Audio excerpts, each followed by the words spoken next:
Today is International Women's Day, and organizers have gotten thousands of women across America to go on strike to show what a day without women would be like. Some Democratic lawmakers walked out of the Capitol earlier to show solidarity with the protesters.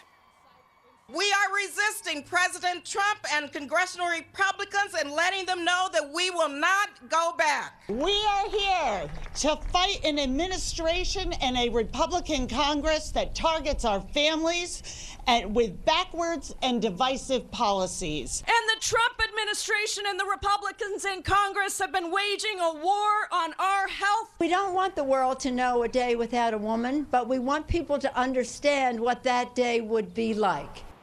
This morning, the president tweeted that he has tremendous respect for women and the many roles they serve that are vital to the fabric of our society and our economy. He asked all to join him on this day to honor the critical role of women in America and around the world. All right, Kimberly, I am going to start with you just because we're both the women on the show. Both of us decided to show up today. I already spoke at length on this on Outnumbered. I co-host a show that is female-dominated. I feel empowered every day, and the fact that I'm on a show where the male voices aren't as significant as the female voices, except for when you two are the one lucky guys. Oh, in numbers as well. It's unusual in news for women to outnumber men on panels.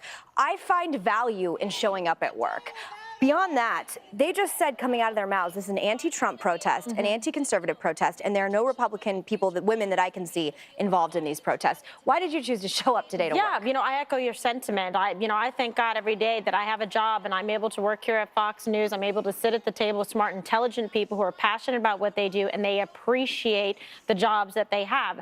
As women, we're in a powerful position, and we choose to own it and live it and breathe it every day. By me sitting here, by you sitting here, by the women outnumbered and our colleagues, that is making a strong statement and a statement out there to young women that can look up to us to say they can grow up to become and do anything that they think about and believe in their hopes and dreams. Get a good education, get a great job. I want to celebrate all the advances that women have been able to achieve in this country and hold ourselves up as an example to other countries around the world where women are oppressed. So the best way to do that is by being here. I want you guys to know that I'm going to agree with you. I think the day without women would be horrible.